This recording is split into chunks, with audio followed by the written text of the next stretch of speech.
then. It was like climbing a ladder and then getting to the top of this tall building on this long ladder that you've been climbing for your whole life. And then you get to the top and you realize, shoot, the ladder's been leaning against the wrong building this whole time. Today, I would like to welcome a very special guest, Aaron Tomlinson. Aaron, welcome to the show. Hi, Christina. Thanks for having me. I'm excited to talk to you. Thank you so much. I'm so excited to talk to you about your journey, which is a very special journey that seems to actually be quite I wouldn't call it trend, but it's very alive for a lot of people right now. And what I'm speaking to specifically is deconstruction. So before we get into your journey, Aaron, could you define or give a little insight for listeners who may not be familiar with that term?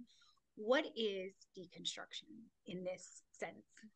Yeah, so if people are familiar with the philosophical ideas behind deconstruction, it's kind of a misnomer because it doesn't really fit with philosophically what they talk about in academic circles when they talk about deconstruction. But it's kind of a buzzword that picked up a few years ago. And basically, it's describing people who are challenged in their faith in some way, rethinking it, and then deconstructing from that. And so my deconstruction was specifically Christian deconstruction. And when you're a Christian, when you're a devout Christian, I was a pastor for a long time. I forget now how many years, but your entire worldview, your entire sense of self is wrapped up in that. In fact, I say the people who are the most dedicated to the faith suffer the most when they start to deconstruct, because it's your entire world. For most people like myself, my career, my paycheck, my social circles, everything was invested in that Christian worldview. And obviously I was a Christian leader. Ran a very successful church for 20 years that we started, did a lot of traveling, did a lot of mission work, spoke at a lot of conferences. So, big fish in a small pond, I guess, but I had a lot of eyes on me as I was deconstructing. And so I would say it's deconstruction because if you really go through that, it deconstructs who you are as a person.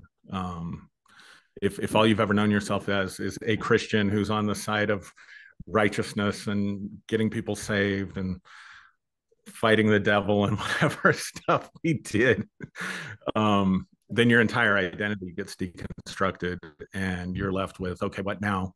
Who am I now? How do I express myself now?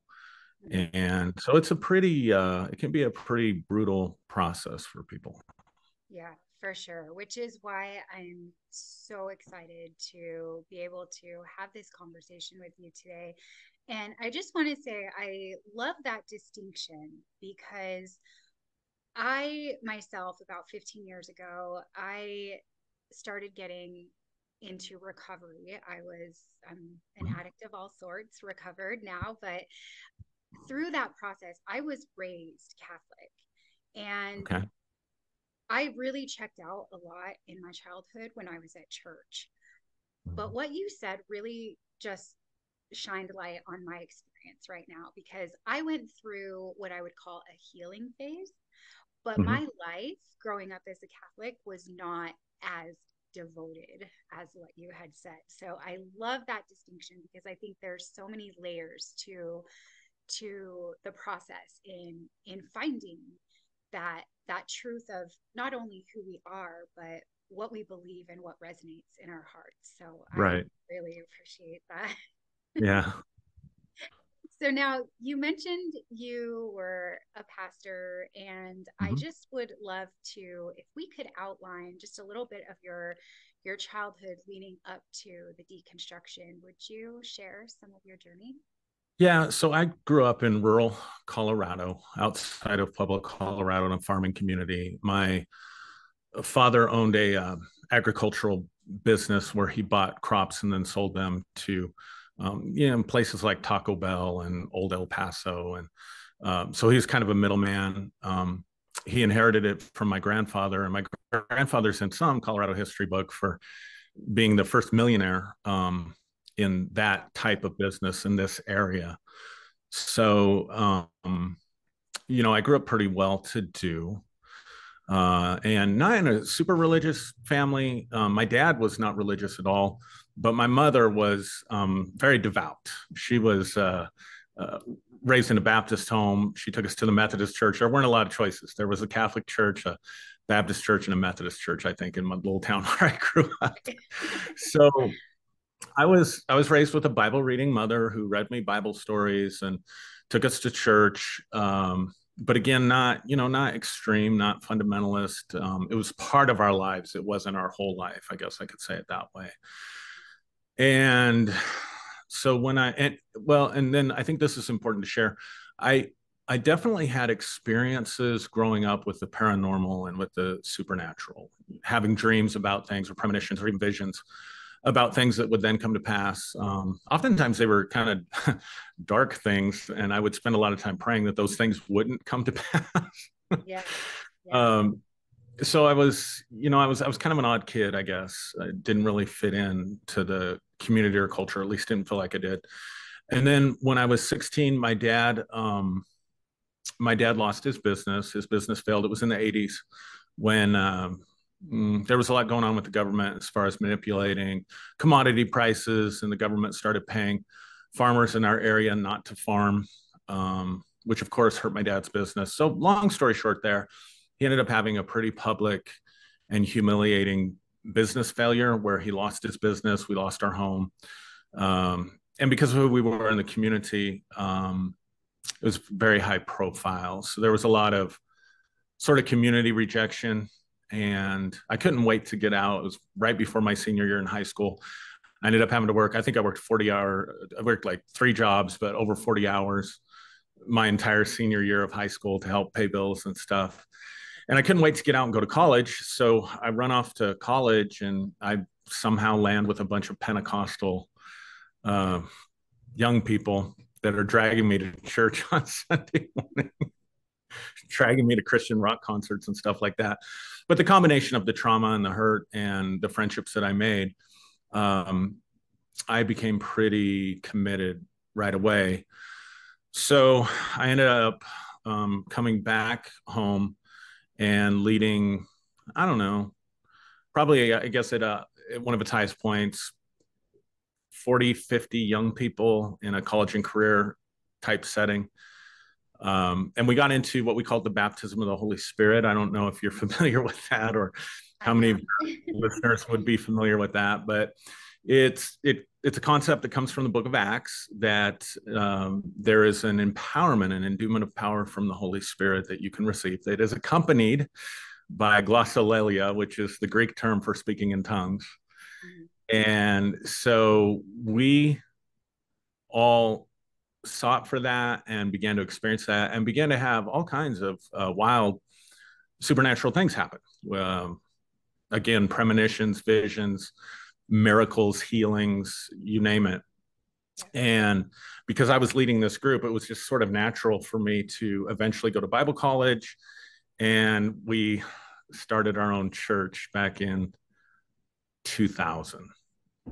I want to ask you something really Sure. because I too, when I was younger, experienced paranormal happenings, I guess you could call it.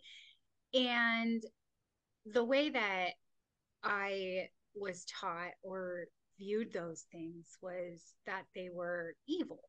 Mm-hmm. And what you just said, it sounds like those were a normal part of your practice. Can you explain that a little bit? Yeah.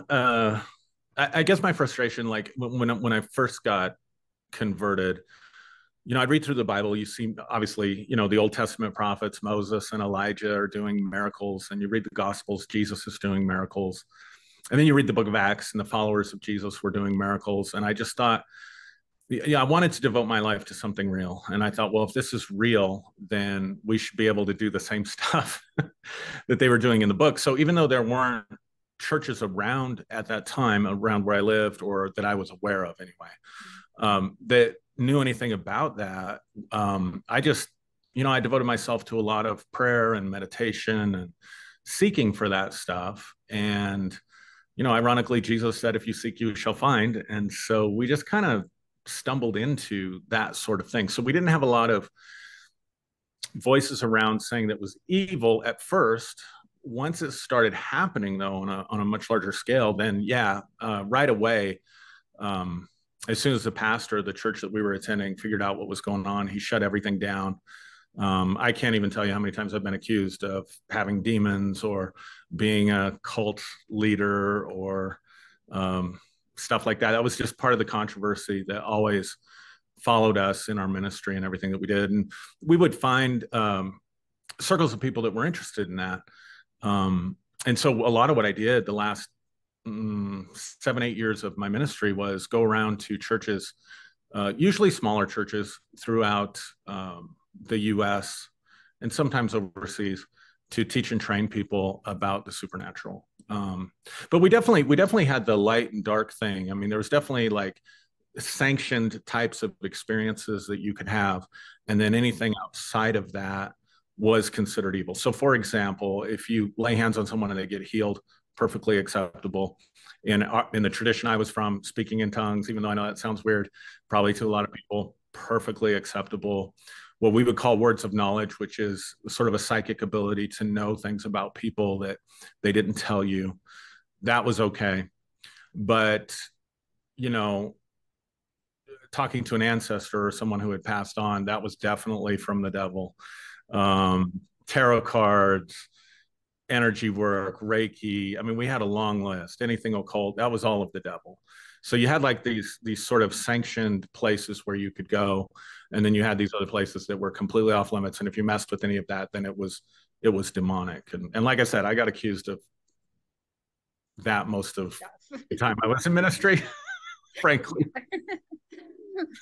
And ironically, I never got accused of being a fraud, because there is a lot of fraudulent stuff out there, and we really tried to make sure that what we were offering was genuine, and what we were telling people was done in the highest integrity. So no exaggerating or faking stuff. So ironically, I guess I never really got called a fraud, but I did get, stuff would happen and they'd have to explain it. Well, this can't be God, because if it was God, he'd be doing it through us, and he's not. So it must be the devil. It's kind of the attitude. Yeah. That actually helps. And that helps me in my understanding of things too, that if it looks like a miracle, then it can be good. And if it is outside of a construct, then it's not. So right. Thank you for that. Sure. I didn't mean to interrupt. I just really wanted to zone in on that. So please continue with your journey. Yeah. So my problem was I started having experiences that were outside of those constructs that were forbidden, but I was seeing very good results in people's lives with that stuff. And so that's kind of hard to reconcile when people are saying this is a destructive, dark force that you're dealing with, but yet people's lives are being made whole and they're being healed from things psychologically that would take potentially years of counseling. And I'm a licensed professional counselor too, so I have that side of expertise as well. So I think I can say that with certainty. Now, I remember on either Facebook or in another podcast, you didn't start out as a psychologist. Is that correct? Like that was part of your seeking? Mm-hmm. Yeah. So we got about 10 years after we started our church. We got about 10 years into it. And I had just returned from a trip to Africa where I had stepped into the largest platform, at least as far as speaking to multitudes. So there were tens of thousands of people at the meetings that we were doing. There was lots of what we called, signs and wonders. And so I really felt like I'd kind of arrived. And I remember the following Sunday, I'm sitting in my office, and what I recognized at the time as the voice of the Holy Spirit, I'm not sure that's what I'd call it now, but sort of this inward voice, this inward leading that at that time I thought was the voice of the Holy Spirit, said, I want you to go back to school. Like this phase of your ministry is over. And I'm like, over. It just got started. What do you mean? Like, this is what I've been praying for my entire, Right. what do you mean over? And the voice was very clear. This part of this season of your life has come to an end, and you need to go back and get a secular degree, which at that time we were so steeped in, Bibleism, that if it wasn't from the Bible, it couldn't possibly be true. And we were the group that I was with was very skeptical of anything secular. And that's all I got was you need to go back and study some secular degree. And so I was always interested in psychology. So that just made the most sense to me. So I went back and got a bachelor's degree in psychology and then followed it up with a master's degree in clinical mental health counseling. And that was from about 2006 to about 2010, I think, to finish all of that. And it was really fortuitous, or part of the deconstruction, that I picked psychology because I was learning so much about the human mind and mental and emotional health that made so much sense to me. And at the same time, I was learning about, oh, wow, that's really unhealthy, that stuff that we teach there. And that's really unhealthy to try to live that way. And whoa, that whole system is gross and unhealthy. Yeah. And so so things kind of started unraveling for me, I guess, back in 2006, but it was a very long process that then went into hyperdrive 7 years ago. So August 13th, 2016. So almost coming up on the 7-year anniversary. I mentioned earlier to you that I'd gone through some traumatic stuff when I was, 16, 17 years old that I never dealt with. I just kind of pushed past it. And when you're young, it's easy to do that. You can just kind of stuff because there's not a lot down there yet. Yeah. Now, I want to ask you, you mentioned that in your studies of psychology and getting that education, you started to see some things that were unhealthy.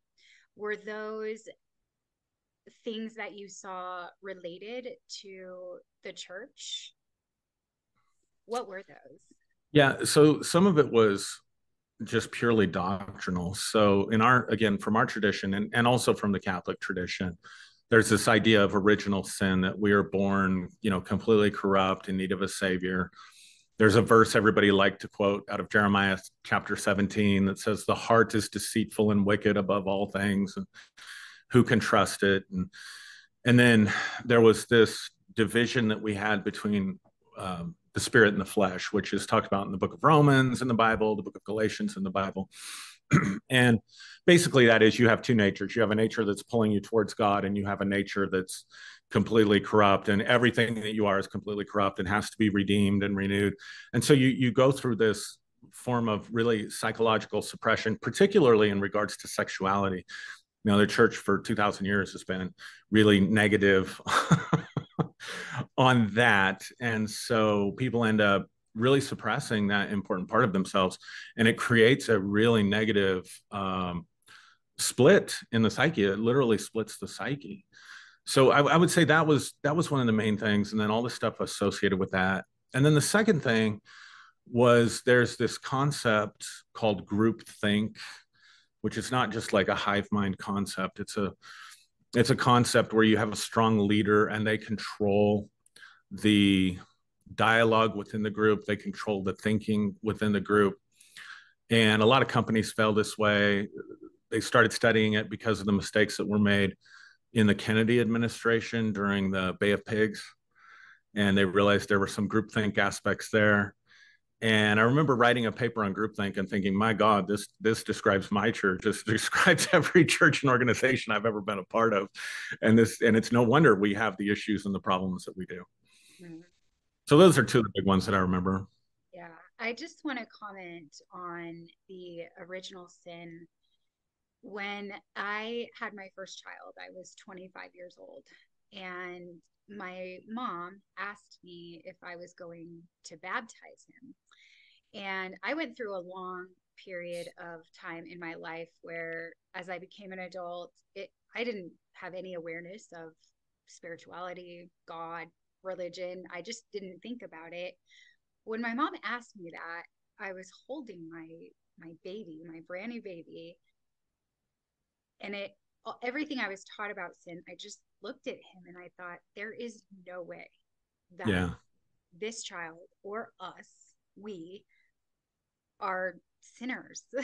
Like it just, that was one part that opened my mind. My return to the truth didn't come until probably about 5 or 10 years later. But I just wanted to comment on that because I feel like not only conditioning that being told over and over and over again, if we are told over and over and over again, we're going to believe that. And if we believe it, our reality will produce evidence for it.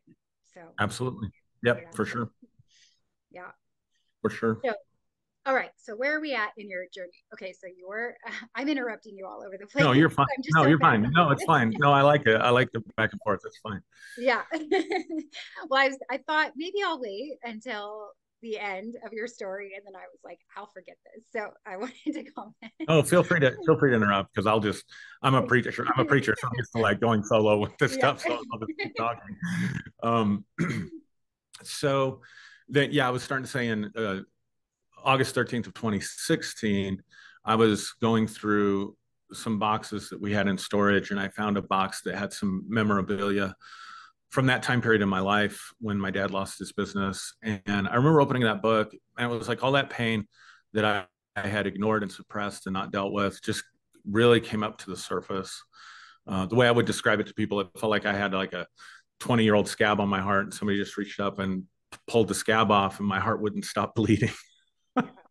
That's how it felt. And so I laid down just to cope with the pain, the emotional pain. I laid down to meditate because that was, one of the coping mechanisms that I did have. And when I laid down to meditate, I was taken into this experience, sort of an out of body experience where I was being shown a lot of different things. So without going into all the details of it, it's on my YouTube channel. If people want more detail about that or interested and want more detail about that, I've got a video that covers the whole experience. But basically, the message began by showing me how what we were doing in religion was taking everything that we were hearing from someone else, everything that was outside of us. It was like in a moment in time, I was exposed to like almost every book I'd ever read and every sermon I'd ever preached or every conference I'd ever been to. And it was, 7 steps to answered prayer, how to be a better this or a better that, how to, walk in the spirit, how to perfect holiness, how to be a better leader, be a better pastor, be a better husband, be a better father. And it's like grabbing at all these things that may or may not fit or work for a person and then trying to install them into the self so that you end up with a caricature of yourself trying to be all these different things that's really a mask. It's really a persona. It's an external version of yourself. You're taking it from out here and trying to incorporate it in here. And so there's no freedom really for the right kind of healthy growth for a soul or experience, and definitely nothing where you're living from the inside out. Everything is from the outside in. And I realized the absolute futility of that. I realized the absolute foolishness of it in that moment, in that experience. And then also in that experience was this question that kept coming to me: can you learn to love yourself? And I came out of that experience. I want to guess maybe it was 20 minutes long. I don't remember exactly, but I came out of that experience and I could see it felt like anyway, that I could see every dysfunctional pattern in my life that I had created for myself and for others by trying to live that way.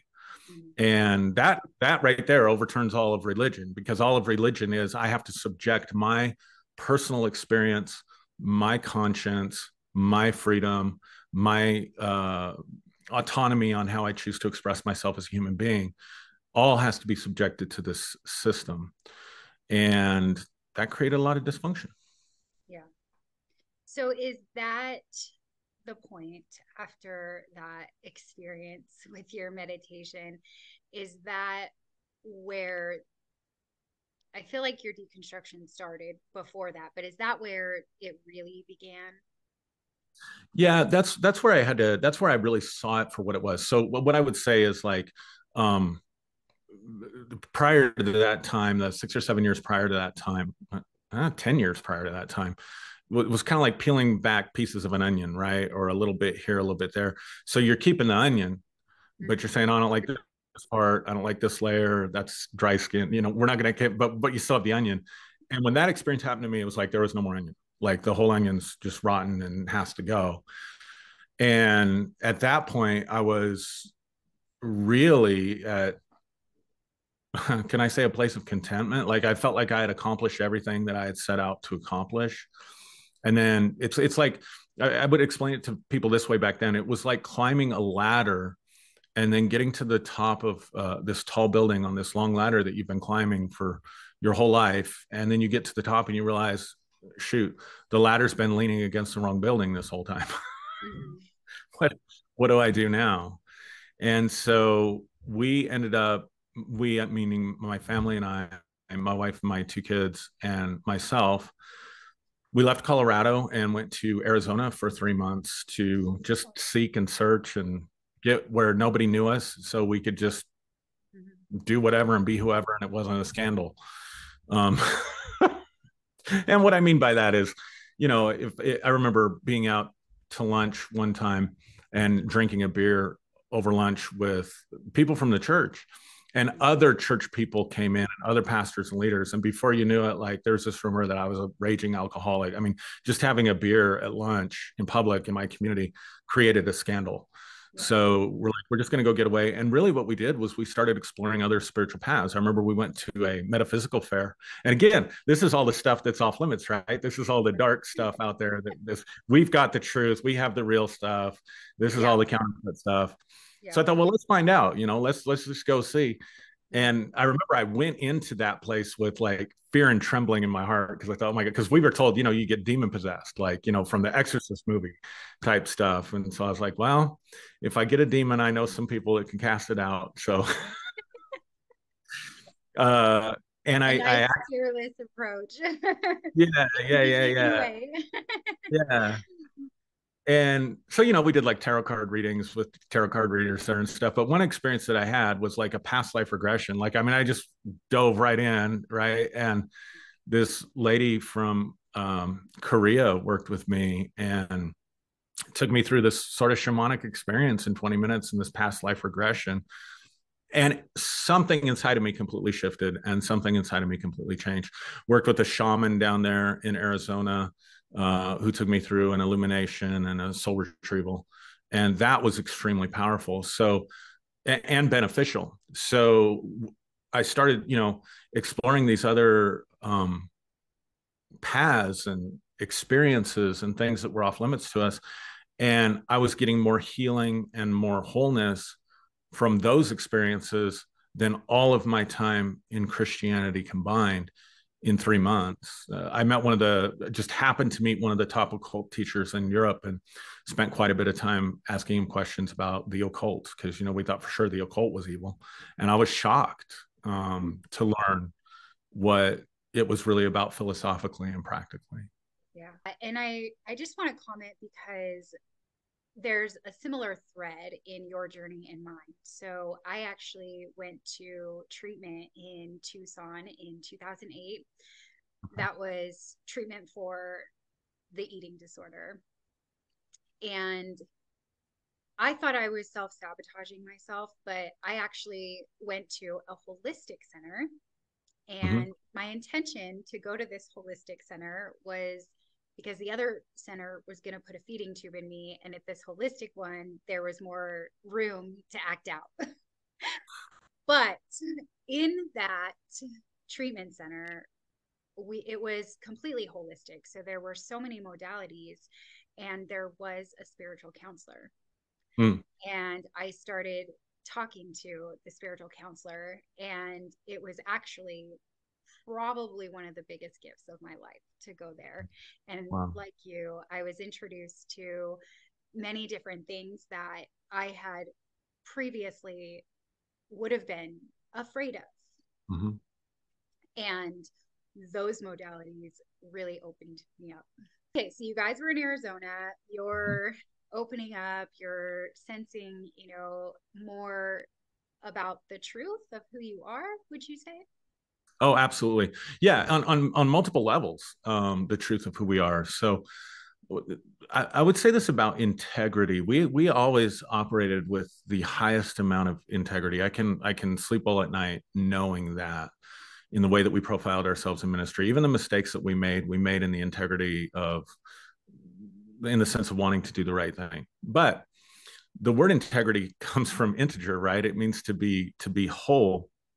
And if there's a disconnect between how you're feeling in your authenticity in the moment on the inside and how you're expressing it or expressing yourself on the outside, that's not wholeness. So that's not true integrity, because you're not able to be okay with the truth about who you are. Like that's the one thing in the Christian tradition, at least the parts that I, you know, was part of, and I was I was a part of a lot of it. So I think I could say in most Christian traditions, the thing that scares them the most is for someone to be truthful about who they are. And I'm sure you experience that in recovery, right? Like being able to be truthful about who you are in a safe and nurturing environment is totally different than being speaking the truth about who you are in a social setting that is held together through judgment, Yeah. through moral judgments or belief judgments or whatever the case may be. Yeah. In fact, so I left treatment in 2008, and in about 2012, I found a community that was based in authentic relating. Actually, the Integral Center in Boulder, Colorado, they did a lot of this work, and that's how I got introduced to it. And so much so that I started facilitating. Oh, And wow. because when I experienced being able to be myself Mm-hmm. fully in the moment with no judgment and be with other people fully authentic, something happened in me. So I had to go and become facilitator trained.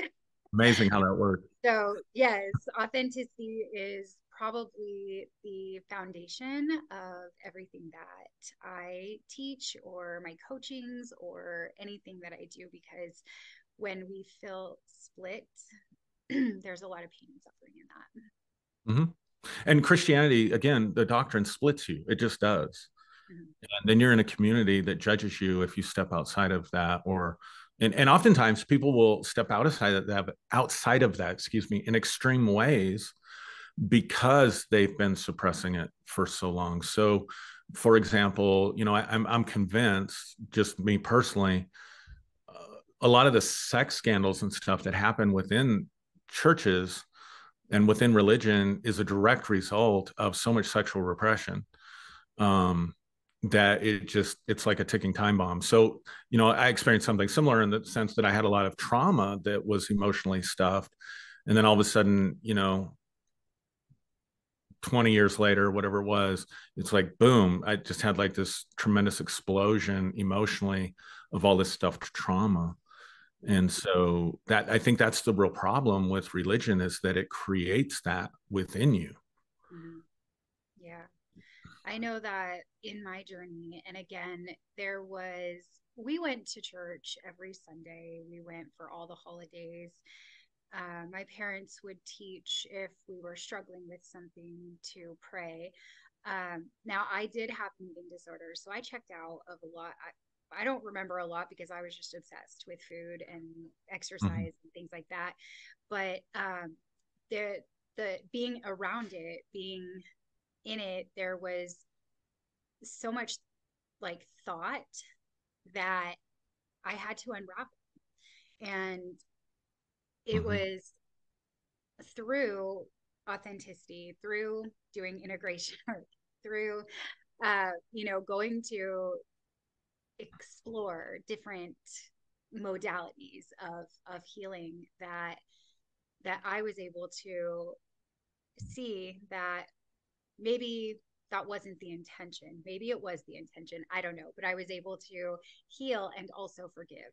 Can you talk about the most common or most seen traumas that are maybe at the tip of the iceberg for someone who might be feeling like there's something bigger or more true out there? Does that Yeah. So let me start with this. I had started on Facebook. I'm still showing as an administrator, but I'm not involved with the group anymore. But I had started a group on Facebook a couple of years ago called Religious Trauma Recovery, and began to explore this whole concept that religion itself can be traumatic. And so I put out a survey. What's the most, just on Facebook, what's the most traumatic thing about religion for you? And I got hundreds of responses. I want to say I probably got 360 responses. And they all kind of boiled down to 5 basic things. Now, for me, I thought for sure the idea of going to hell and suffering in eternal conscious torment would be the thing that would be most traumatic to people in religion. But I'm a white guy, right? So my experience is going to be very different. Um, overwhelmingly, the number one issue that traumatized people, they were traumatized by either their messages around sexuality and body shaming. And that blew my mind. I mean, it shouldn't have. I should have guessed that. But and then I would hear these stories of women, especially that were raised as little girls. You got to make sure your midriff isn't showing in church because you don't want to put a stumbling block before the preacher, which is so disgusting and horrible, right? but very And it's prevalent, right? our responsibility to Yeah. not And bring that's that. yeah. Yeah. And so that's really become an interest of mine because I fit in with the culture because, like I said, I'm a white cis heterosexual male, right? So I didn't have any struggles. I fit Yeah. in fine. Um, but I was just like, wow, that is so foundational. That is so fundamental. Just being at home in your own body Yeah. and being comfortable with your own body is so foundational and fundamental to life Yeah.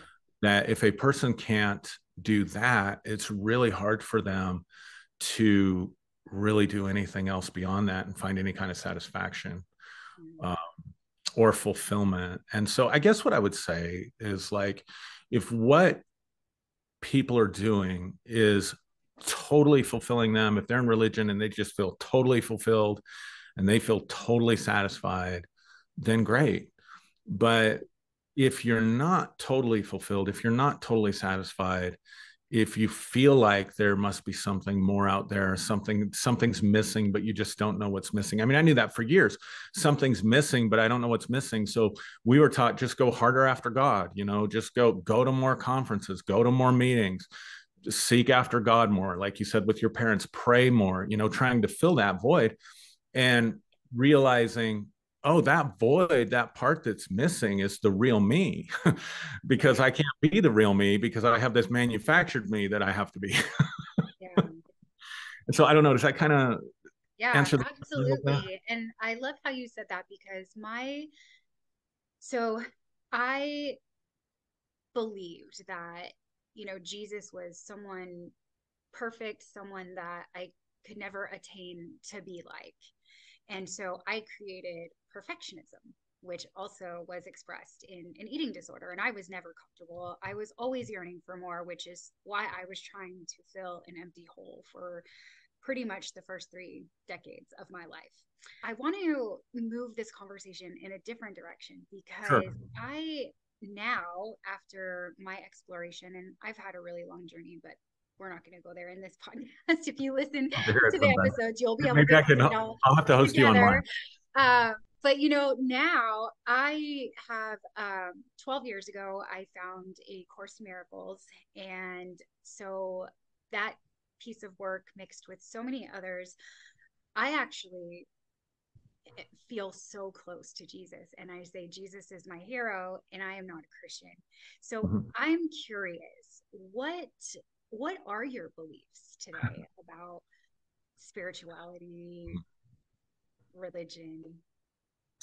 Yeah, that's a great question. And it's great because it's been a long journey, and I've explored a lot of different things. But the one thing I was determined not to do, like out of that experience that I had, the one thing I was committed to above all else was going to be being authentic and finding living from within, like letting my inner guidance sort of guide me, if that makes sense.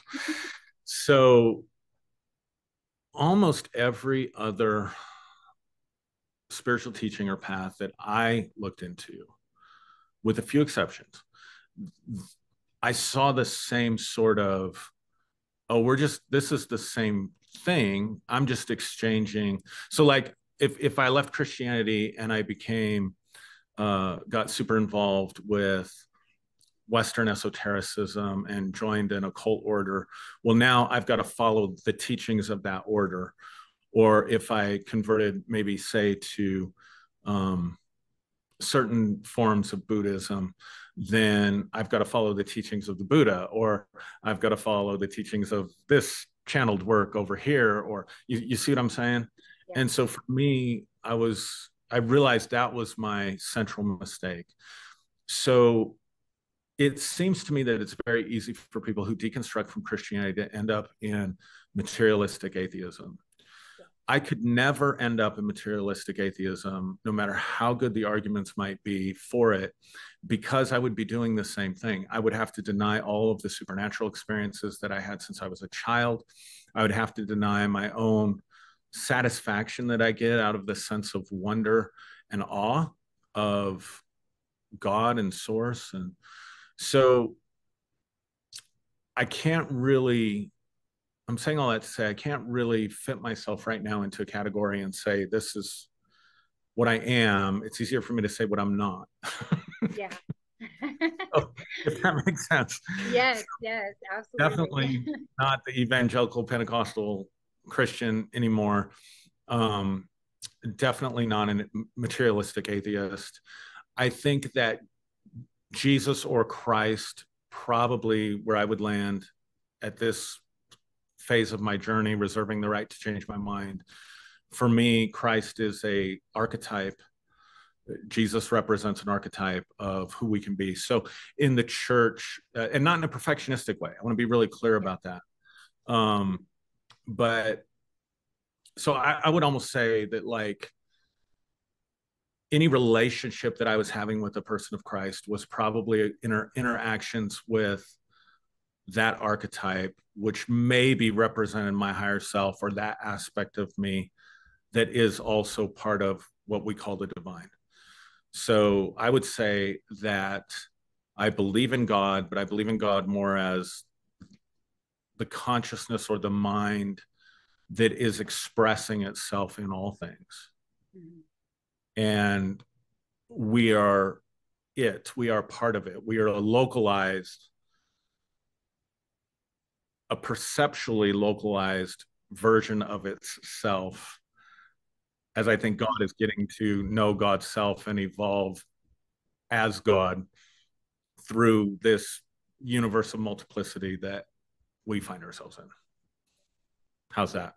I love that. I love that explanation. Like I was following you through that whole picture, and that just resonated with me as well. And I love that you've been on a journey similar to mine, not quite the same, but I feel like there's been some parallels. And Yeah, yeah, without knowing you too much, but just within this conversation, I feel like we've landed or arrived in, similar places. So thank you so much for that.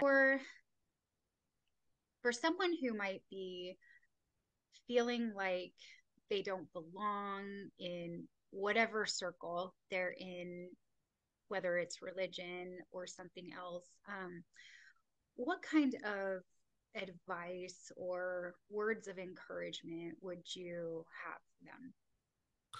yeah. I think I would say most importantly, and this may be hard for some people to hear, I would say go slow with it, go slowly with it, because we we don't always know the destination, right? Like I think I can't remember if it's Native American or Chinese, that like we're living life is like rowing backwards in a boat, right, down a river. We can see where we've been, but we can't see where we're going. And sometimes we rush into things too much, wanting to change, and then maybe the results aren't as great as we thought they were going to be. So in other words, what I'm saying is, like, someone that was in my position, I had to really take my time and think through, how do I live this new highest value that I have of authenticity, but I'm still pastoring. I'm still pastoring a church. I can't get up and teach the same things I used to teach because I don't believe those things anymore. And I got myself into therapy right away, and worked with a therapist. And I was very, transparent with our congregation about, this is where I'm at, knowing that eventually probably there was going to come a point where we couldn't walk together or do life together in the same way anymore. So if someone's out there and they're feeling like they don't fit in,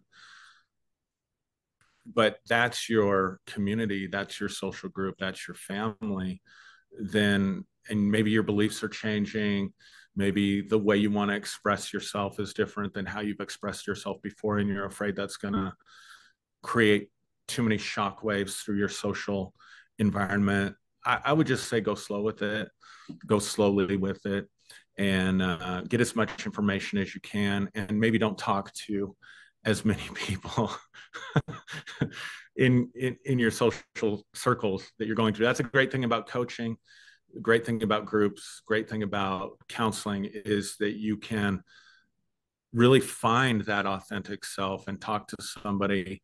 And because of the nature of the relationship, because it is professional or because it's a support group, you're not jeopardizing your social capital by expressing yourself in this new way. And so those environments, maybe for some people it's journaling, whatever, but finding that new way that you want to express yourself. And also I would say it's okay to change your mind. Like, it's okay to say, people ask me all the time, well, now that you realize some of the, foolishness of what you once did as a preacher, as a pastor, do you feel bad? Do you feel guilty? Do you feel ashamed? No, absolutely not even a little bit, because I was doing the best I could with what I had at that time. Yeah. And my heart intention was genuinely to help people. Yeah.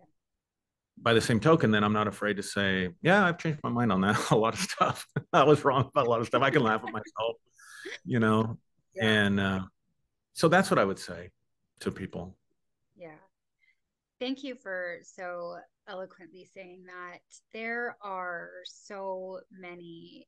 What I see happening now is a shift. And I see so much more information that's, coming out. And whether it's, A Course in Miracles or Conversations with God, or, the 20 other thousand books out there, there's similar threads in each of them. And there are communities that are safe to express yourself and, find camaraderie, support, as well as your way back to yourself. So thank you so much for that. I know we've been talking for a bit. Is there anything else you want to say on this topic? I love the theme of your podcast, coming back to yourself. I think that's so important, and I think that can't be overemphasized, because it's so easy to lose ourselves in groups.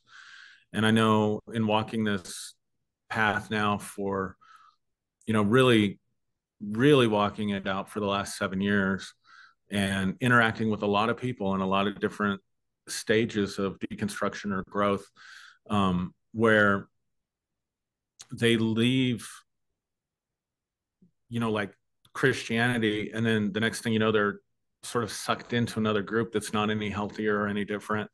They just have different teachings, or they just have, it's like the same, it's like the same dance party, but they're wearing a different costume. That's very And so like addiction. we get sober Yeah. from one and then we just turn to another. So Yeah, totally it agree. really is. Yeah. It really is. And so that's why I said I think, this is so important. And you really can do the work inside and find answers for yourself inside. And I tell my clients this. I say, you are the expert on yourself. You're not coming here when we're sitting down and we're talking, you're the expert because you're the expert on you. And my job is to help you discover that Yeah. and bring that out and offer what I can to assist you in that process. And so I guess I would say that and put that out to all your listeners or people that are watching. You're the expert on yourself. Don't abdicate your own expertise and lose yourself in another group. That's beautiful. We often say in recovery forums, take what you like and leave the rest. Mm-hmm. And I always say, and especially because we're all at different places of our journeys. So something may or may not resonate with you. Take what resonates with you and, Right. ask questions, get curious. And what Yeah. stands out to me the most about what you just said is that it's okay to change your mind. It's okay. Yep. So thank you so much. I have a couple of questions that I ask Sure. all of my guests. The first one is a big one. How would you define God? Yeah, that is a big question, isn't it? Um, how would I define God? So I am going to use a Bible verse here in John's Gospel, chapter 1. It says, in the beginning was, in our English translations, in the beginning was the Word, and the Word was with God, and the Word was God. In the Greek, the original language there, it's logos. And if you go back into Greek philosophies, the logos would simply be what we might call consciousness today or mind. And so I'm firmly convinced that consciousness is fundamental reality, not matter or material substances. That base reality is consciousness, is mind. And I would say that's what I would define as God. And everything else then is an expression of that consciousness. So I would say that God is all that is. Thank you. I loved how you described that. The Thanks. second question is, what would you say that the purpose of life is? I might have to get back to you on that one, Christine.